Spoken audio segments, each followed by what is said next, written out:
Welcome to the Deep Dive. This is where we take those sources you send our way, dig through them, and pull out the key bits to, really get you up to speed. That's the goal. Exactly.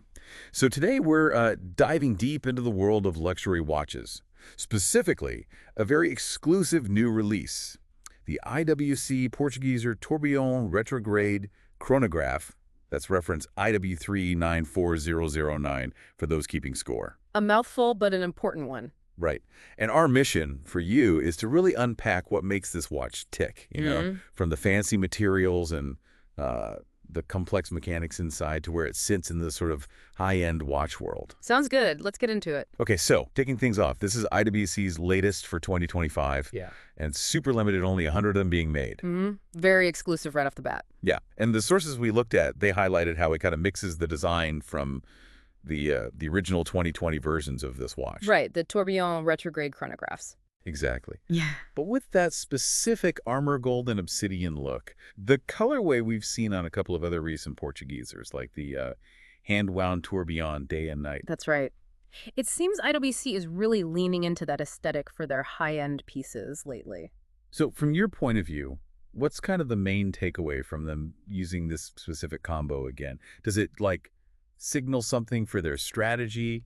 And how might it hit for collectors who maybe already have other Portugiesers? Well, absolutely. I think what jumps out immediately are the core complications. I mean, at its heart, this watch packs a real trio of sophisticated features. Okay. You've got the tourbillon, that spinning cage meant to counteract gravity's pull on the mechanism's accuracy. It's quite mesmerizing to watch. Always is. Then there's the flyback chronograph. This lets you restart the timer instantly, just with one push, instead of stopping, resetting, and starting again. Very useful. And finally, the retrograde date display. The hand sweeps across an arc for the date, and then zip, it snaps right back to the beginning at the end of the month. Cool. And what about the size, the feel of it? Physically, it's got presence. We're talking 43.5 millimeters across and 15.9 millimeters thick. So not small, but appropriate for this type of watch, I'd say. It has a box-shaped sapphire crystal over the dial, which gives it a bit of a vintage vibe, maybe.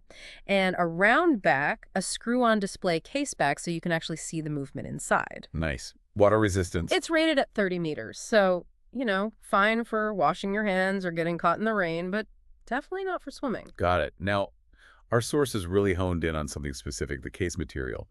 This IWC proprietary 18K armor gold. Yes. When I read about it, I thought, okay, what's the actual deal here? What makes it stand out from just, regular gold, especially for a precious metal? Right. Well, what's particularly compelling, I think, is that armor gold is IWC's own take on 18-karat rose gold. But, and this is the key part, they've engineered it specifically to be much, much harder and more resistant to wear and tear compared to traditional gold alloys. So less scratching. Exactly. Significantly less scratching and denting.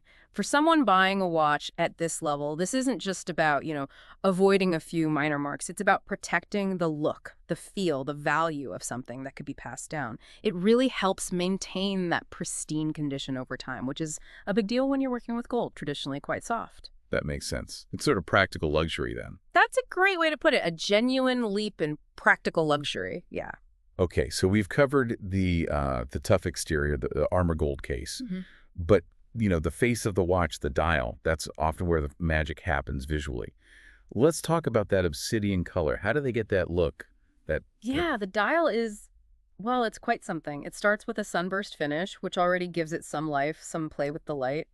But then they coat it with 15 layers of transparent lacquer. 15? Seriously? 15 layers. It's this layering that creates that incredible visual depth. It really does look almost like you're staring into this deep, inky pool. It's not just flat black. Wow. That's some serious dedication to detail. Sounds almost like artisanal work, doesn't it? It absolutely is. And that attention to detail carries through. You have gold-plated hands, the printing on the dial is gold-colored, and the hour markers, they're not just plated, they're applied markers made from solid gold, all designed to perfectly match that armor gold case tone. And the layout. You mentioned the complications earlier. Right. So visually, the flying tourbillon gets pride of place down at 6 o'clock. You can't miss it. Star of the show. Definitely. Then the retrograde date indicator has its arc over on the left side around the 9 o'clock area. And up at 12 o'clock, there's a single subdial, but it's clever. It has two hands to track both the elapsed minutes and hours for the chronograph. Keeps the dial relatively clean despite all the functions. Interesting. And what about the strap? Got to match the quality, I assume. It does. It comes on a matching 22mm black alligator leather strap, top quality stuff. And it's fitted with a folding clasp that's also made from armor gold. So the whole package feels really cohesive. You know, for a piece this exclusive, are there little things, maybe details that might get overlooked on, say, more standard models that IWC really nailed here? Oh, absolutely. I think the integration is seamless. But where they truly excel beyond the aesthetics is under the hood, so to speak. The movements. Exactly. The engine driving all this is IWC's in-house caliber 800-900. It's an automatic movement. Okay. And it's a pretty complex beast, made up of 375 individual parts. It beats at a frequency of 28,800 vibrations per hour. That's 4 hertz. Pretty standard for modern high-accuracy movements. And it gives you a solid power reserve of 68 hours. Nearly 3 days. That's decent. It is. And functionally, as we touched on, it powers that flyback chronograph, the 1-minute flying tourbillon, and that arc-shaped retrograde date display, the one that jumps back at the end of the month. Right. Now, here's something particularly special about the cow. 800-900 in this specific limited edition. The movement itself, the plates and bridges, they have a rose gold finish. Oh, interesting. So not just the rotor. Not just the rotor. The whole visual presentation of the movement through the caseback is designed to harmonize. It complements the solid 18K 5N rose gold rotor. That specific alloy gives a richer, warmer hue, and of course, the armor gold case itself. This level of movement finishing, color matched like this, it's a step above what you might find in previous versions using the same base caliber. It really makes it feel bespoke for this limited run. Wow. Okay, so incredible materials, that deep obsidian dial, a really complex, beautifully finished in-house movement. It all sounds, well, expensive. Yes, that would be accurate. Which brings us to, where this watch sits in the market. With all this exclusivity and technical stuff going on, how does that add up? What are we actually talking about price-wise? The official retail price is set at $145,000 USD. Okay, wow. $145,000. Yep. And what's really fascinating here, context-wise, is that price tag.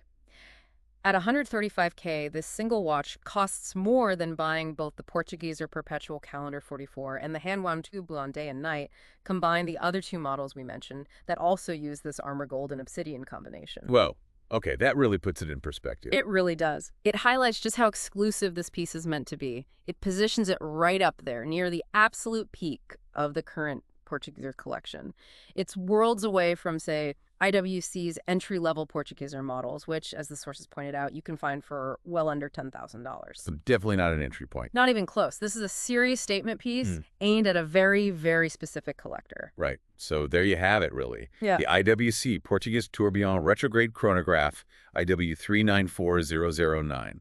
It's clearly a super exclusive, very limited watch. It masterfully blends that cutting-edge material, the armor gold, with really traditional high-end watchmaking like the tourbillon and retrograde date, and all run by that specially finished in-house movement. It's a compelling package, no doubt. Definitely. So here's something to think about. In this world of luxury watches, where we're seeing more and more blending of, old-school craft with modern tech and materials, what does this specific mix, super tough proprietary gold, plus these classic intricate complications, what does that tell us maybe about where high-end watch collecting is headed, or about innovation in this space? That's a great question to ponder. Is it about having the best of both worlds? Ultimate durability meets ultimate artistry? Or does it signal something else entirely? What parts of this deep dive really stood out to you listening in? What caught your eye? Something to chew on?